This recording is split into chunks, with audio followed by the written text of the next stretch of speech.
langzaam表示吧。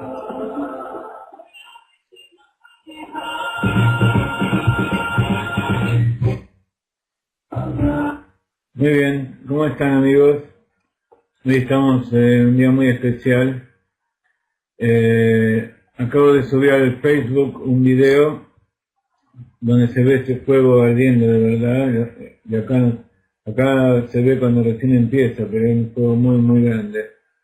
Y así en todos lados. En este momento están todas las plazas y todos los parques aquí en Israel llenos de chicos y de sus padres, festejando la alegría de Rabbi Shimon, que no es poco, porque Rabbi Shimon fue uno de los grandes, uno de los luchadores por la integridad de la tierra de Israel, del pueblo, de la Torá, que se respete a Dios, y por eso fue perseguido. Y cuando salió de allí, está dicho que él podía explicar a su suegro 12 explicaciones diferentes de los temas de la Torá. Y cuando salió de allí podía explicar 24. No solamente eso, ustedes conocen la historia de que cuando salió con el hijo, después de 12 años de estar allí, bajaron y vieron a la gente, y después de vivir tanta santidad, de estudiar solo Torá y recibir la revelación de la verdad que hay dentro de este mundo material, el hijo veía a la gente que trabajaba, que cultivaba la tierra, y los consideraba simples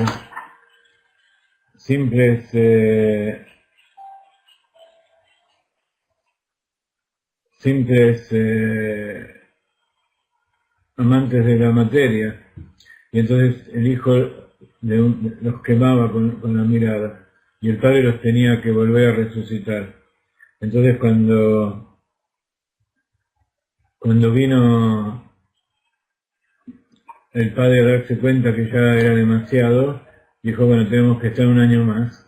Y allí estuvieron 13 años, y cuando bajaron pudieron aceptar cómo era el mundo. Ya el emperador que los había acusado se había muerto y se terminó el decreto. Ustedes conocen la historia, que estaban sentados Rabbi Shimon Bar Yochai, Rabbi Yossi, Rabbi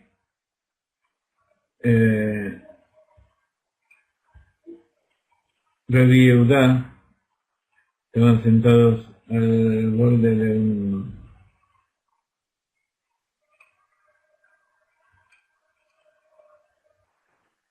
estaban sentados hablando allí en Israel, y se acercó una persona llamada Yehuda Ben Gerim. Era un yudí que era hijo de conversos, y él tenía un poco de enojo con los Jajamim, y entonces él escuchó lo que estaban hablando. Entonces Rabbi Yehuda dijo que admirables son las obras de los romanos, hicieron calles, construyeron puentes, hicieron baños. Y Rabbi Yossi quedó en silencio. Rabbi Shimon Bar Yochai respondió, todo lo que han hecho lo han hecho para su propio beneficio. Construyeron mercados para que haya prostitutas, construyeron baños para embellecer sus cuerpos, y construyeron puentes para cobrar peajes. Y Rabbi Yehuda Ben Gerim escuchó lo que habían dicho los sabios, y fue a delatarlos al gobierno.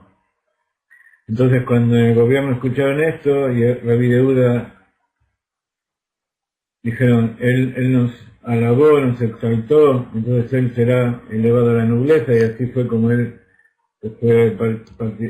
pasó a ser parte de la nobleza del pueblo romano, aunque conservó su santidad. Rabbi Yossi se quedó callado, fue exiliado a una ciudad que está en Israel llamada Tzipori, Y Rabbi Shimon, que los denigró, fue condenado a muerte. Entonces así Rabbi Shimon y su hijo huyeron y se escondieron en una casa de estudios, y la esposa le llevaba pan y agua todo el tiempo. Pero luego el decreto fue más duro y los buscaron, y cuando vieron que ya no se podían escapar, se ocultaron en una cueva allí al norte, cerca de Merón. Jaime, estuvieron allí en Merón, ¿no? Fuimos a cantar allí con Rabbi Shimon Bar Yochai. Era en la época de Tishrei, no era ahora, pero la santidad allí está todo el año. Entonces allí creció un algarrobo y surgió una fuente de agua, y de eso comieron, y para que no se gaste la ropa, se sacaban la ropa y se cubrían de arena hasta la nuca, y así se llevan todo el día, y cuando era la hora de las plegarias, se vestían, y así estuvieron 12 años en la cueva. Un día vino el profeta Eliau, y le dijo que le informen al hijo de Yochai, o sea, Rabbi Shimon, que el emperador había muerto y el decreto había sido anulado. Entonces salieron de la cueva. Como les decía recién, cuando vieron a gente arando, sembrando, dijeron, ¿por qué entregan la vida eterna y se ocupan de la vida temporal? Y entonces, así, toda persona que ponía sus ojos eran quemadas. Y entonces salió una voz celestial y dijo, ¿salieron al mundo para destruirlo? Tienen que volver a la cueva. Entonces volvieron y estuvieron un año más, y dijo, el castigo para los malvados en el infierno se limita a 12 meses. Y una voz del cielo salió y dijo, bueno, entonces salgan de la cueva.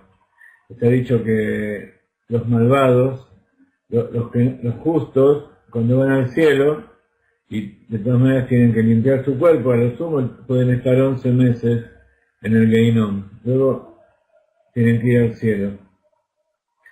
Y los malvados, a lo sumo están 12. Entonces ellos dijeron, ya estamos 12 exiliados. Entonces salió otra voz del cielo y dijo, ya pueden salir. Y entonces salieron y su hijo Shimón quedó todavía con ese rencor, con esa quina de Hashem, esa incomprensión por el mundo material, y todo lo que él dañaba, Rabbi Shimon lo curaba. Y entonces le dijo Rabbi Shimon a su hijo, hijo mío, tú y yo somos suficientes para el mundo. ¿Qué significa eso? Que todos los demás se pueden ocupar de las cosas materiales y de lo que tienen que hacer con este mundo, y nosotros somos suficientes para que el mundo exista. Así que no hace falta que los mates. Y así, en la víspera de Shabbat, del anochecer, viene un anciano que estaba sujetando 2 atados de mirto, corriendo al atardecer. Le preguntaron, ¿para qué son esos mirtos? Son en honor a Shabbat, respondió. ¿Y no te bastaría con uno? Le preguntaron. Y él contestó, uno es por recuerdo el día de Shabbat, y el otro es por guardar el día de Shabbat, como está dicho, como les expliqué las otras veces. Entonces Rabbi Shimon le dijo a su hijo, mira cuán preciadas son las mitzvot para el pueblo de Israel. Y entonces con esto se calmaron. Esta es una historia que está en el Talmud, en la Gemara, en el Tratado de Shabbat. Espero que pronto todos ustedes tengan el mérito de sentarse en una yeshiva, en una casa de estudios, cada uno en la medida de sus posibilidades, y estudiar todas estas cosas directamente de allí. Hay un lugar en el internet donde se enseña el Talmud en castellano, y sería interesante que, aunque sea, escuchen algunos videos para que entender qué hermoso, qué precioso es entender nada más que el significado literal de la Mishnah y del Talmud. Uno es Daf Yomi. El Daf Yomi quiere decir la hoja diaria que se estudia el Talmud. No sé si ese es el lugar, hay un lugar en Melilla, en España, donde hay un hermoso equipo que enseña todo esto. Puede ser que se llame Daf Yomi. Enseguida les voy a conseguir el enlace.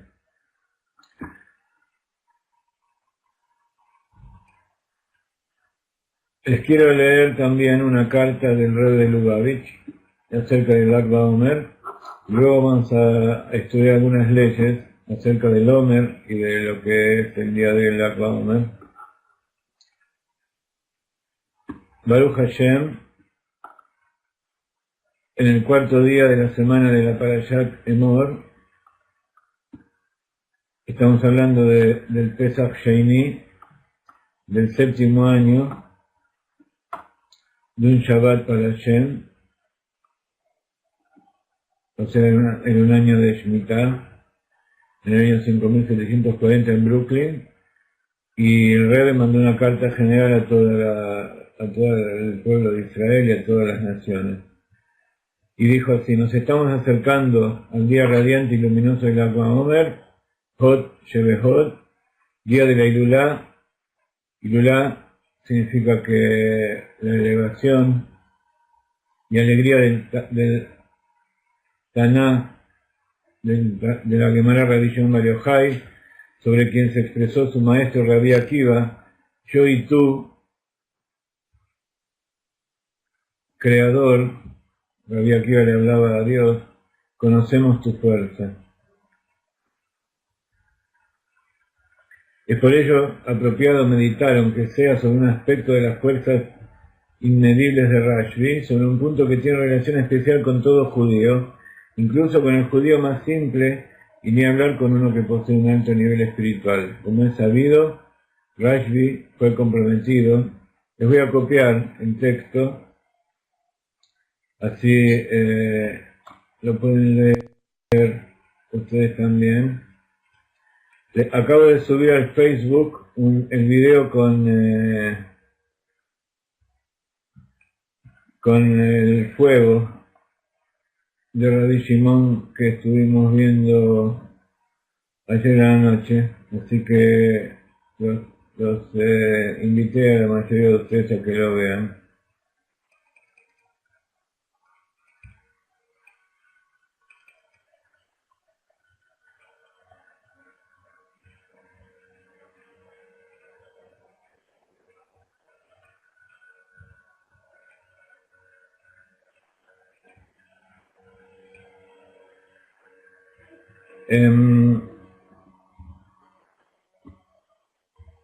Como es sabido, Rashi fue compelido a esconderse en una cueva durante 12 años, y luego durante un año más, por su firmeza en mantener el judaísmo en la época de los decretos romanos contra los judaicos.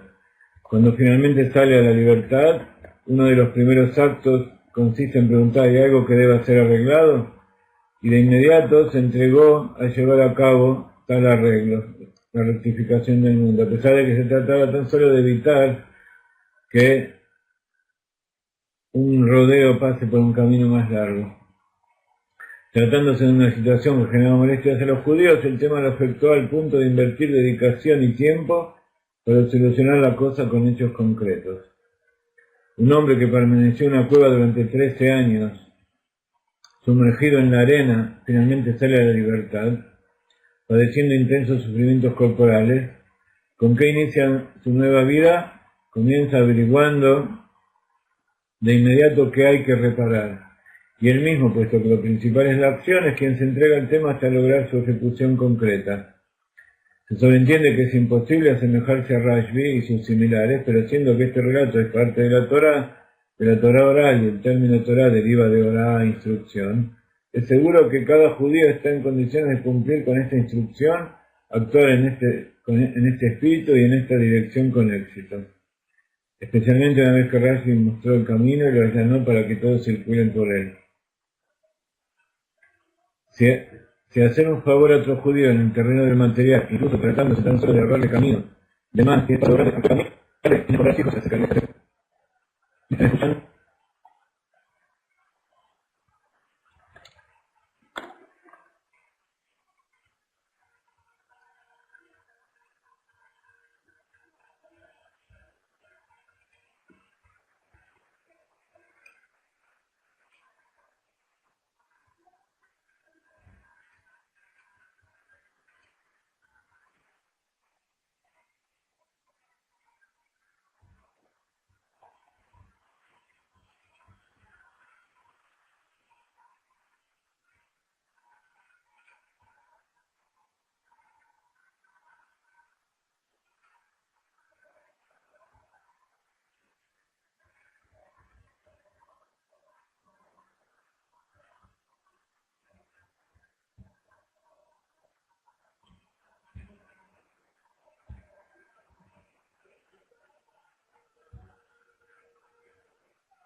דיסק זה שלפניכם הוא הראשון ונקרא בר יוחאי.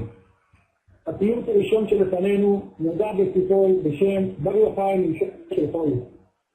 תחליט רבי שמעון 50 שנה, עד שנפתח הפיוט בשנת תק"ה, ובכל מילה ומילה.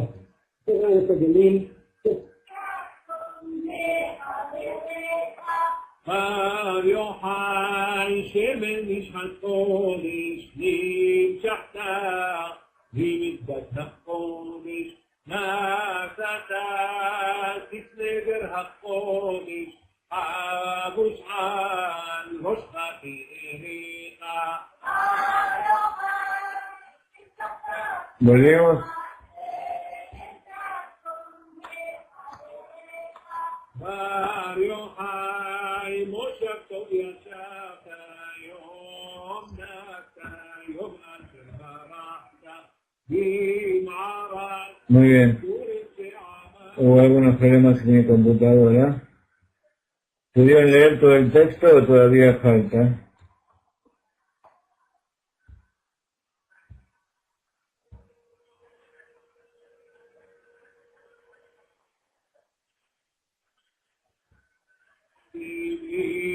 לימודי אדוני הם לומדים אור מוכנס אור הקודם יוקדים.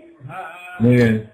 Entonces, como termina el Rebbe diciendo, que sea la voluntad divina, que se haga todo lo antedicho, en el seno de la difusión de toda la Torah y sus preceptos, y con alegría, con mucha alegría, y que el mérito del Aqua Omer, el día de la alegría de Rashbi, una alegría en la que quiso que todos los judíos participen, con toda seguridad que él valdrá a cada hombre y mujeres judíos que activen en temas de Torah y mitzvot en general, y en los conceptos expresados en manera especial y cuando se activa con alegría se logran objetivos más exitosos y el mérito de pública ayuda. Les leí todo esto porque vamos a comenzar una etapa de nuestro estudio más intensiva, donde vamos a acelerar los plazos para poder que las comunidades donde ustedes se encuentran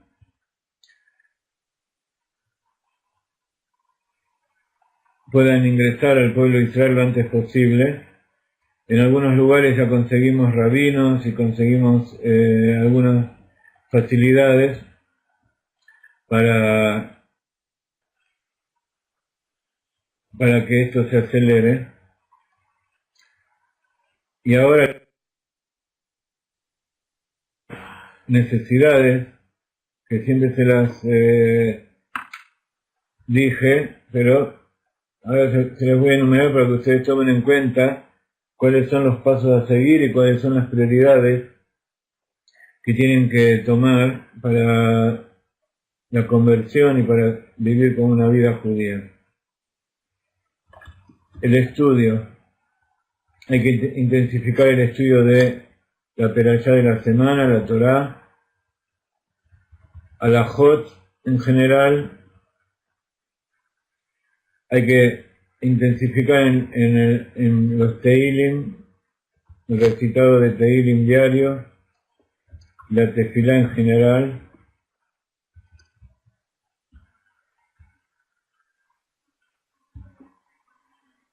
Estudiar temas del judaísmo, como las festividades,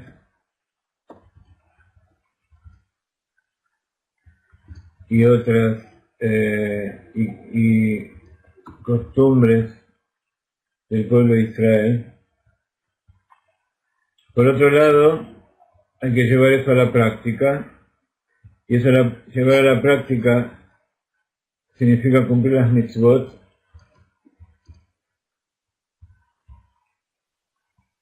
Las mitzvot son, como decía recién, hacer tefilá todos los días, las mujeres diciendo salmos, y si pueden hacer alguna de las tres tefilot diarias estaría bien. Los hombres tienen que cumplir más. Después está la mitzvah de estudiar la Torah, que es lo que pusimos al principio, y dentro de las mitzvot que hay que empezar a incentivar es el kashrut, el cumplimiento de Shabbat, y algo que a lo mejor no se toma mucho en cuenta a veces, pero que es imprescindible, es la educación de los hijos y las relaciones matrimoniales. Entonces lo estoy enumerando, luego vamos a ver cómo lo vamos a llevar a cabo.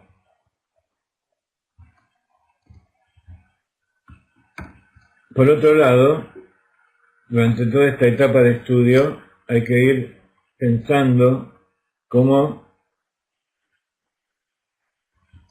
establecer una comunidad.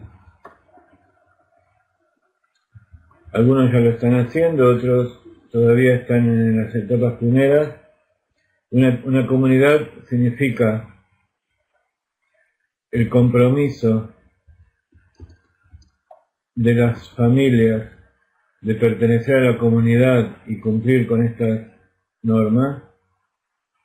Para tener una comunidad hay que tener un rabino, entonces hay que buscar un rabino, hay que tener un lugar, hay que tener mikve,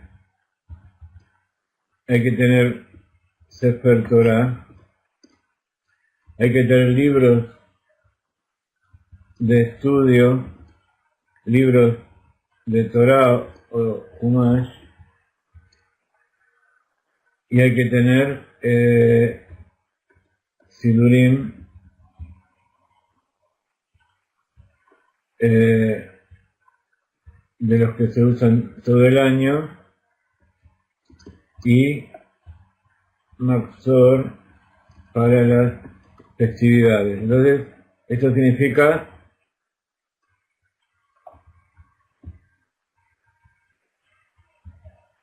vamos a poner aquí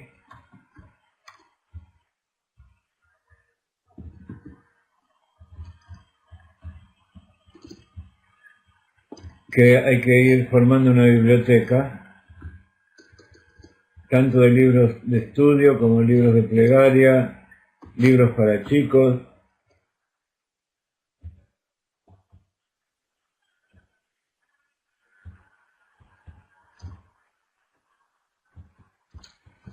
Vayan tomando nota porque el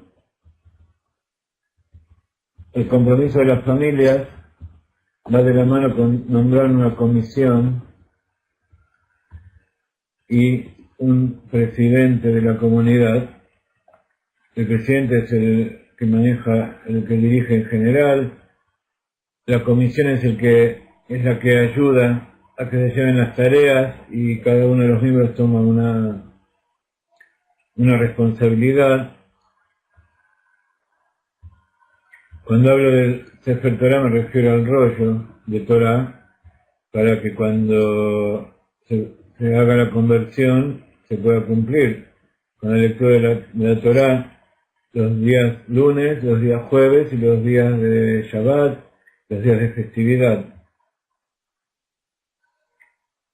Y algo que no es tan fácil es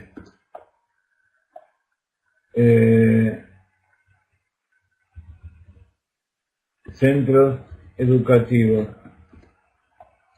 tanto para preescolar, educación primaria, secundaria y eso para las chicas, y para los varones, aparte del preescolar y junto con la primaria, tiene que haber una preparatoria para la yeshiva y una yeshiva donde se estudia. Entonces, como ustedes se dan cuenta, son muchos puntos, son muchas cosas, y el inconveniente que tenemos nosotros es que a veces no contamos con el apoyo de las comunidades locales. Entonces estamos haciendo contacto con los rabinos cercanos a donde ustedes se encuentran para poder hacer que esto se facilite.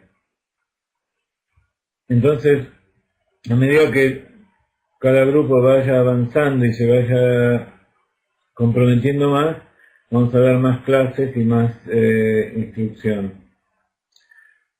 Algo que ya se puede hacer es el estudio en general, todas estos temas de estudio los vamos a ir fortaleciendo con el tiempo, con el transcurso de las clases. También les voy a facilitar cursos de hebreo, que tenemos las grabaciones que hicimos nosotros en 2 niveles, para que tengan una parte básica. También tenemos cursos de tefilá o sidur. En el Distrito Federal hay contactos, pero el problema es que hay mucha negatividad, mucho rechazo. Entonces tenemos que conseguir a algún rabino que esté dispuesto a enfrentar todo eso que hay allí. Pero bueno, si hay con qué trabajar, entonces seguramente vamos a encontrar. No es el único lugar donde hay rechazo. Entonces, todos los cursos que nosotros tenemos, se los ponemos a disposición. Y todo esto se debe a que durante todas las generaciones el judío fue muy perseguido por los cristianos y los musulmanes. Entonces se fueron concentrando. Más todavía las comunidades que se fueron a Sudamérica, que las comunidades que se establecieron allí son comunidades que se escaparon de España o se escaparon del Holocausto. Y hay muchísima gente que vino de esos lugares, ni siquiera formó comunidades, sino que se asimiló y no quiso que nadie se entere que eran judíos. Y entre ellos debe haber muchos antepasados de ustedes. Así que ustedes sufrieron en carne propia, están sufriendo en carne propia las persecuciones que tuvieron los antepasados. Entonces, es normal lo que está sucediendo, porque si se deja ingresar a las personas que todavía no son judías, a las comunidades judías, hay un gran porcentaje de la gente que se convierte que después deja. Y por otro lado hay mucha gente que directamente no se va a convertir. Y eso lo van a ver en las comunidades de ustedes también, de los que empiezan. Vamos a ver cuántos llegan hasta el final. Entonces, poner a los hijos en contacto con gente que posiblemente los saque del judaísmo, que fue lo que pasa en la mayor parte de los casos, porque del 100% de judíos que hay en la diáspora, hay unas 3/4 partes que están asimilados. Así que es evidente que no es fácil. La mikve todavía no es imprescindible porque eso lo van a usar después que se conviertan. Así que la mikve es una de las últimas cosas. Sí, es bueno que tengan un lugar de encuentro, que vayan armando, comprando libros, armando centros de estudio, y para eso hace falta dinero porque hay que pagar gente, hay que construir. Sí, pueden dentro de las mitzvot cuidar estas leyes, empezar a cuidar con los que todavía no cuidan de forma perfecta, y ninguno debe estar cuidando de forma perfecta. La circuncisión se realiza una vez cuando se vaya a hacer la conversión. Todavía no hay ninguna necesidad de hacer circuncisión porque es simplemente una operación que no es considerada circuncisión. En el momento oportuno vamos a hablar de este asunto. Hay mucha gente que se hace la circuncisión, pero tienen que saber que por experiencia propia estuve con gente que vino a convertirse a Israel y que ya se había hecho la conversión, se había hecho la circuncisión para un caso de convertirse sea más sencillo, pero cuando vinieron acá fueron revisados y vieron que la circuncisión no estaba bien hecha y hubo que hacerla de vuelta. Así que el tema de hacer la circuncisión es decisión de cada uno, pero les digo que no es garantía de que no la tengan que hacer de vuelta.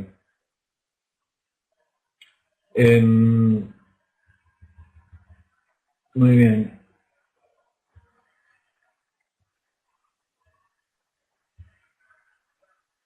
Entonces, sí se puede ir pensando, todo esto que estoy diciendo es de acuerdo a las posibilidades de cada uno. Es imprescindible el compromiso de las familias, es imprescindible formar una comisión y elegir un presidente, que no sea un presidente de decoración, sino que sea la persona que verdaderamente sea la cabeza de la comunidad, que es posible que sea hombre, y que es imprescindible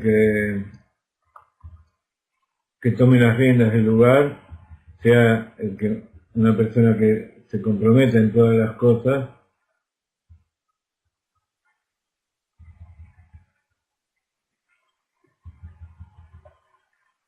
No sé quién es el Rab Nissim, porque Nissim es un nombre muy común. Los casos en particular los vamos a analizar después.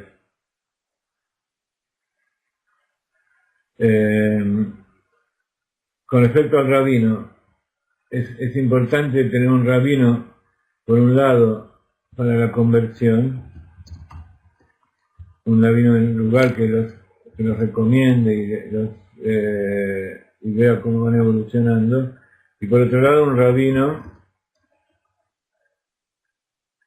si no es otro, que esté dentro de la comunidad,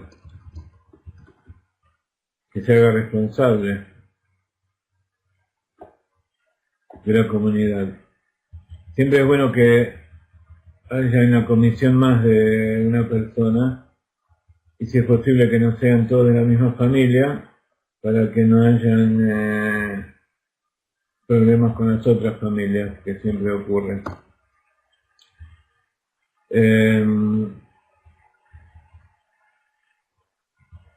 Entonces, todos estos temas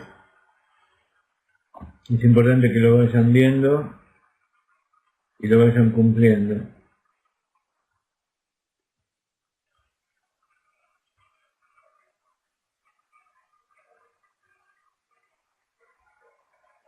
Algo que generalmente los que se van a convertir no piensan, pero es que hace falta que los hijos vayan a estudiar en un lugar. Porque si no, suele suceder que los chicos se van a tener que ir a otro lado porque necesitan estudiar en un ambiente judío. Van a tener que salir del lugar del estudio escolar, del estudio estatal, y ir a un lugar que sea reconocido y que sea de acuerdo con las necesidades. Así que bueno, les planteo una serie de asuntos como para que vayan pensando en tomar responsabilidad. No tienen que hacer todo esto de hoy para mañana, pero sí tienen que comprometerse a ir aumentando cada día.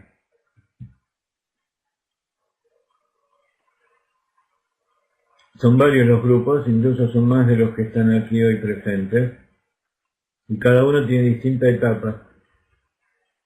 Entonces yo los voy guiando de acuerdo a la etapa en que se encuentra cada uno, y de acuerdo a la necesidad podemos agregar clases particulares para cada grupo. ¿Ok? Entonces háganme acordar que les haga llegar el curso de hebreo, aquellos que no lo tomaron, porque es importante. En principio, cuando se estudia, cuando se hace tefilá, es importante leerlo en el idioma que uno entiende. Pero de todas maneras, de a poco hay que ir incorporando el idioma hebreo. Sobre todo ahora que viene el Mashiach y que vamos a tener que vamos a vivir todos aquí y vamos a escuchar del Mashiach, de su propia boca, la revelación de la nueva Torah, o sea, las revelaciones nuevas de la Torah que ya conocemos. Entonces, es importante que todos sepamos el idioma. Muy bien. Habíamos dicho que hoy, 18 de Iyar, es el día 33 del Omer, es el día Hod, Sheve Hod, el esplendor del esplendor, que tiene que ver también con la palabra Zohar, que fue el libro que escribió Rabbi Shimon Bar Yochai. Pero Rabbi Shimon Bar Yochai no fue solamente el escritor o el revelador de la parte interior de la Torah, sino que antes de todo eso, él era, y siguió siendo, uno de los principales tanaítas. Los tanaítas son aquellos que explicaron la Mishnah, que trajeron la Mishnah que fue transmitida desde la época de Moshe, y siempre que en el Talmud hay discusión entre Rabbi Shimon y los sabios que no concuerdan en alguna cosa, en general la halajá queda como los sabios, no como Rabbi Shimon. Pero de todas maneras, Rabbi Shimon fue una de las grandes autoridades de la Torah oral, fue alumno de Rabbi Akiva, uno de los 5 alumnos que quedaron vivos después de los 24.000.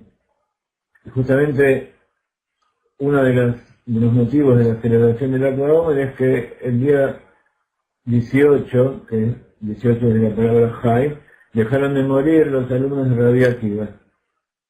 Y ese día fue la Hilulá, después de muchos años, fue también el día en que Rabbi Shimon llegó al último día.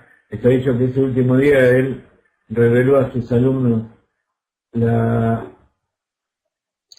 parte básica del Zohar, y mientras tanto había uno de sus compañeros en la Menorá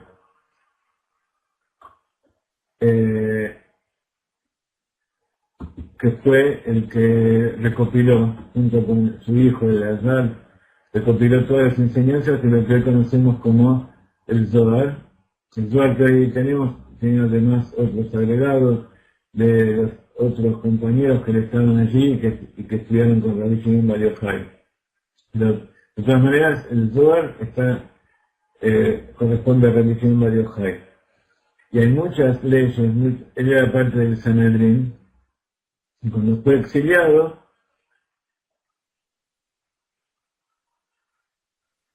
empezó a correr peligro la transmisión de la Torá oral, y uno de sus alumnos fue una persona que ustedes tienen que recordar también, es muy importante, que es Rabbi Yehuda Anasi. Entonces, Rabbi Akiva fue el maestro de Rabbi Shimon.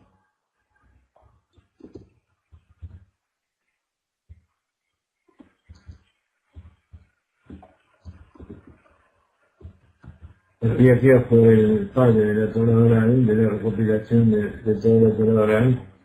Rabbi Shimon también, y junto con, así como Rabbi Shimon se especializó, fue bendecido, fue premiado gracias a defender la Torá oral y toda la Torá y la tierra de Israel frente al Imperio Romano, fue bendecido con la revelación de la Torá oculta, lo que se llama hoy el Zohar, la Kabbalah. Rabbi Akiva tuvo otros 4 alumnos, otro de ellos fue Rabbi Meir Baranés, que Rabbi Meir Baranés también tuvo su Hilulá el día 14 de Sheni, el día Gesed Shedehod. Entonces, Rabbi Shimon tuvo otro alumno, decía, y bueno, y Rabbi Meir era la Torah revelada. Hay muchas alajot, muchas leyes que van como Rabbi Meir. Y Rabbi Shimon, la Torah revelada, como decía recién, pero especialmente la Torah oculta. Y Rabbi Shimon tuvo un alumno que fue Rabbi Yehuda Anasi, que fue Anasi significa el príncipe del Sanedrín, y Rabbi Yehuda compiló, por miedo a que se pierda todo esto, lo escribió, y eso es lo que nosotros conocemos hoy en la Mishnah escrita.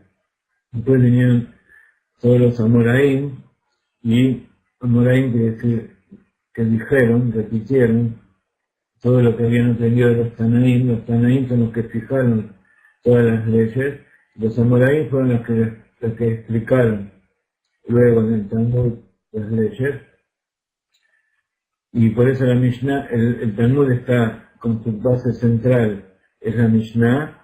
Luego hay otro pedacito abajo que se llama Gemara, que es la explicación.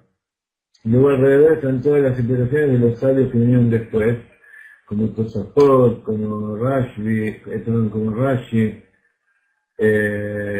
y tantos otros. También hay explicaciones del Ramban.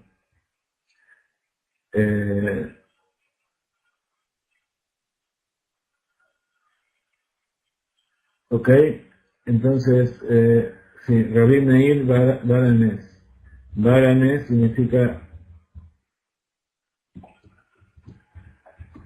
el que hacía milagros, el dueño de los milagros. Seguramente ustedes habrán escuchado algunas historias de él. Y él está en Tiberia, muy cerquita de donde estuvimos hace poco, en la tumba de Rabbi Menachem Mendel de Vitebsk.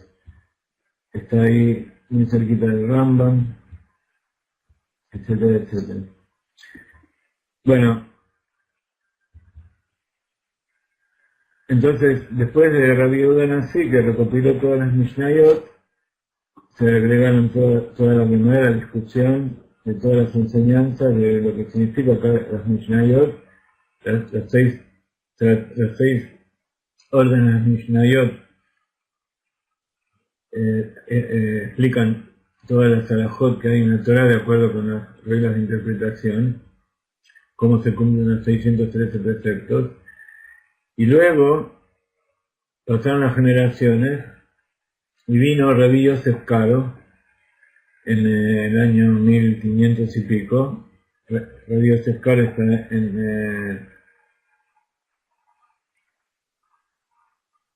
en Tzfat, en el cementerio de Tzfat. Rabbi Yosef Karo no fue el primero, pero fue el más conocido.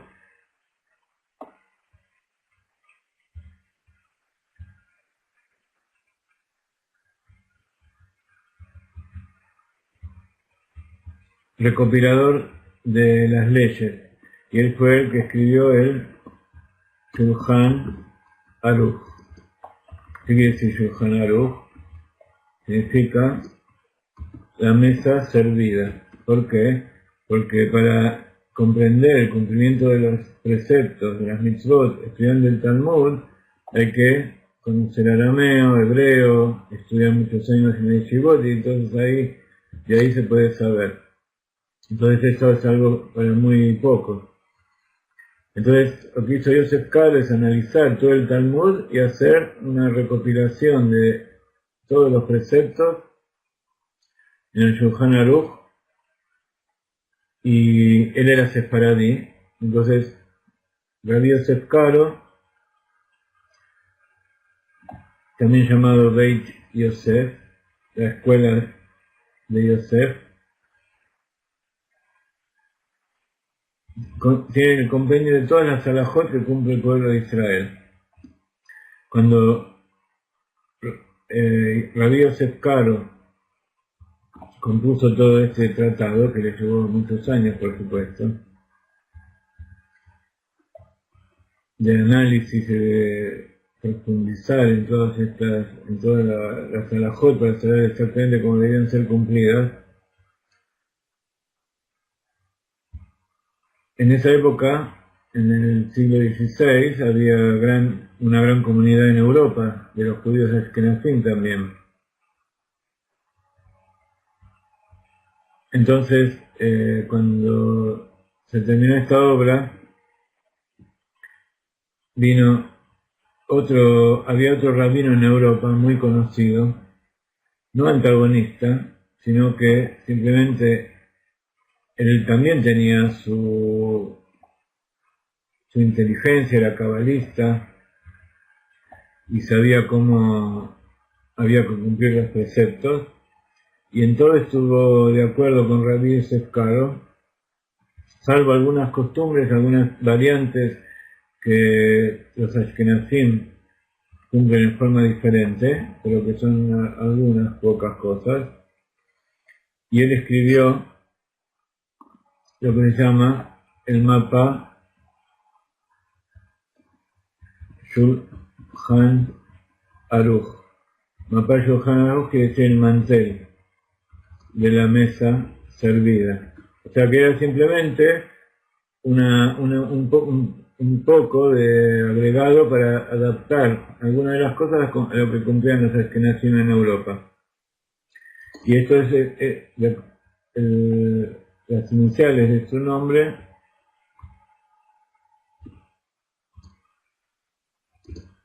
hacían la sigla Ramá o Ramón, como es conocido hasta hoy en día. Entonces, no hay ninguna controversia entre Yosef Karo y el Ramá. No hay ninguna controversia entre los grandes sabios de Sefarad y los grandes sabios de Ashkenaz. Además hay otros que no eran de Ashkenaz ni tampoco eran de Sefarad, que eran los que vivían en el oriente, en lo que es Irak, Irán y todos los países árabes. No hay ninguna controversia entre ellos, simplemente que como vivían en distintos lugares, había algunos asuntos que había que adaptarlos, algunas leyes, como por ejemplo lo que ustedes saben acerca del arroz, que no se come en Pesaj, y bueno, algunos asuntos respecto a los cumplimientos de las leyes de Shabbat, porque por ejemplo en Europa en invierno hace mucho frío y hay algunas cosas que hay que adaptar para poder cumplir las leyes perfectamente.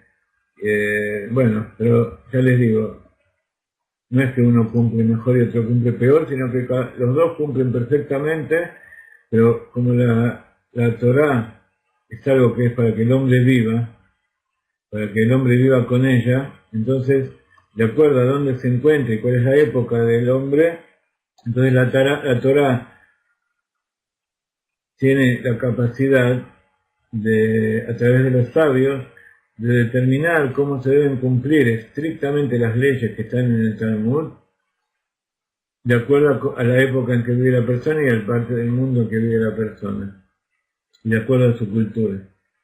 Pero el núcleo es el mismo. Lo que cambia es algunos aspectos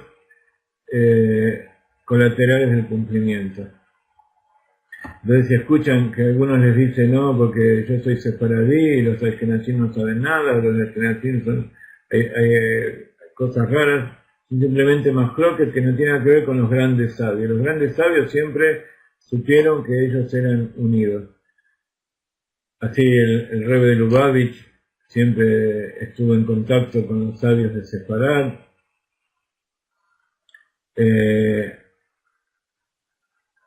Y los sabios de Europa estuvieron en contacto con los sabios de Israel y de Sefarad, del Rambam, todos son personas que fueron juntas. Ahora, no es que cada uno debe adaptar las costumbres a sus necesidades, sino que, como les dije antes, tiene que haber un rabino que los conduzca y que él, como él sí tiene un conocimiento profundo de lo que son las leyes y de cómo deben ser cumplidas, entonces él es el que los va a guiar para saber cómo se cumplen. O sea, ayer estaba chateando con alguien y me dijo, yo soy judío. Dije, ah, sí, tu mamá es judía. Me dice, no, mi papá es judío. Pero yo decidí que soy judío. Sí, puedes decir lo que quieras, pero el que decide también.